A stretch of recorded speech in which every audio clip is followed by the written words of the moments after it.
खबर जहां पे आरक्षण विधेयक पर अब मंत्री अनिला भेड़िया का बयान सामने आया। जनता भी समझ गई है साइन क्यों नहीं कर रही है राज्यपाल, ये उन्होंने कहा।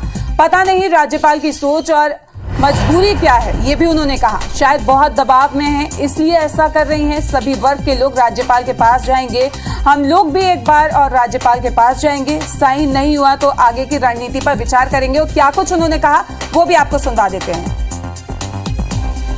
अब पता नहीं, राज्यपाल पहले बोले तुरंत कानून विधेयक पेश करो, मैं तुरंत दस्तखत कर दूंगी। अब पता नहीं क्या उनकी सोच है और क्यों करना नहीं चाह रही है, वो तो राज्यपाल बताएंगे।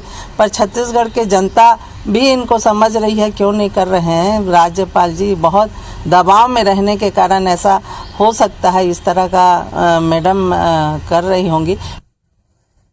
तो आरक्षण विधेयक पास हो गया है, उस पर राज्यपाल ने हस्ताक्षर क्यों नहीं किए उसको लेके यहाँ पे बयान दिया गया और उन्होंने कहा कि शायद बहुत दबाव में है राज्यपाल इसलिए ऐसा कर रही हैं। ये अनिला भेड़िया ने अपने बयान में कहा। साइन नहीं हुआ तो आगे की रणनीति बनेगी और उनके पास एक बार फिर से जाएंगे, ये भी उन्होंने कहा। एक पर मंत्री अनिला भेड़िया ने बयान दिया है, जनता भी समझ गई है साइन क्यों नहीं कर रही है राज्यपाल। पता नहीं राज्यपाल की सोच और मजबूरी क्या है, ये मंत्री अनिला भेड़िया ने कहा है। शायद बहुत दबाव में है इसलिए ऐसा बयान वो दे रही हैं। सभी वर्ग के लोग राज्यपाल के पास जाएंगे, हम लोग भी एक बार और राज्यपाल के पास में जाएंगे। तो एक के बाद एक सरकार के अलग अलग मंत्री आरक्षण के विधेयक पर राज्यपाल के हस्ताक्षर नहीं होने के संदर्भ में अपनी बात लगातार कह रहे हैं। इसी कड़ी में आज मंत्री अनिला भेड़िया ने अपनी बात रखी है।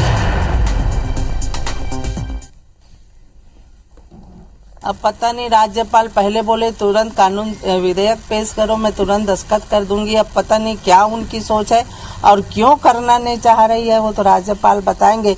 पर छत्तीसगढ़ के जनता भी इनको समझ रही है क्यों नहीं कर रहे हैं। राज्यपाल जी बहुत दबाव में रहने के कारण ऐसा हो सकता है, इस तरह का मैडम कर रही होंगी। तो कुल मिलाकर जिस तरह से मंत्री अनिला भेड़िया को आपने सुना, विधेयक जो है आरक्षण के संशोधन विधेयक, उस पर हस्ताक्षर नहीं हुए राज्यपाल के, उसको लेकर उन्होंने कहा कि पता नहीं क्या सोच और मजबूरी उनकी है जिसकी वजह से वो साइन नहीं कर रही हैं। और इस पर बातचीत करने के लिए हमारे साथ में इस वक्त भारतीय जनता पार्टी के नेता और प्रवक्ता संजय श्रीवास्तव फोन लाइन पर जुड़ रहे हैं, उनसे बात करते हैं। संजय श्रीवास्तव जी, जानना चाहेंगे आपसे, अनिला भेड़िया मंत्री हैं, वो ये कह रही हैं कि पता नहीं क्या सोच रही होगी, किस तरह की मजबूरी है कि वो साइन नहीं कर रही है राज्यपाल की, क्या कहेंगे इस पर?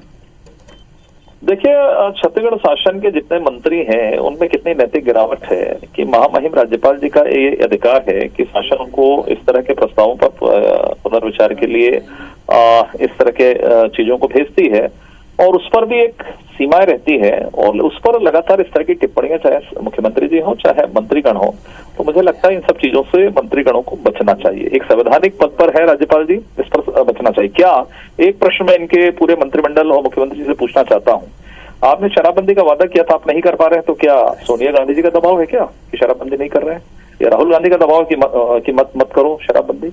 हम क्या कह रहे हैं? 4 साल हो गए आपको शराबबंदी, तो हम क्या कह रहे हैं क्या नहीं है? एक संवैधानिक गरिमा है, उस गरिमा के अनुकूल बातचीत करना चाहिए। आपने तो उठा के लेकर आ गया 58 पे टिके नहीं, 76 लेकर आ गए। 76 की जगह 200 लेके आ जाइएगा और आकर फिर खड़े हो जाइएगा, भैया हमने तो किया था और हमसे नहीं हुआ। तो ये आपके निकम्मेपन के कारण आप राज्यपाल को बदनाम करने की कोशिश क्यों कर रहे हैं?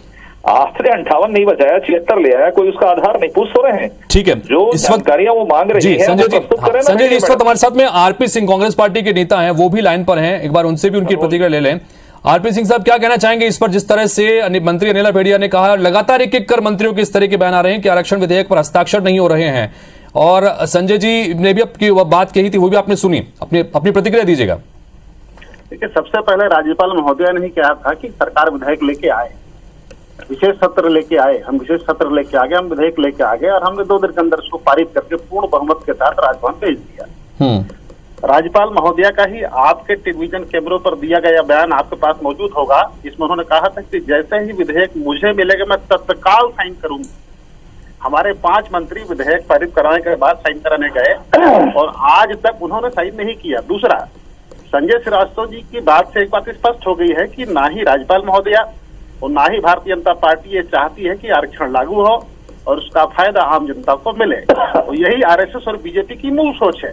नहीं तो ऐसा क्या है, ऐसी क्या मजबूरी है? मैं जानना चाहता हूं कि राज्यपाल महोदया भारतीय जनता पार्टी के प्रवक्ता बनी हुई हैं, और राज्यपाल महोदया की प्रवक्ता भारतीय जनता पार्टी बन गई है। दोनों एक दूसरे के पूरक हो गए हैं।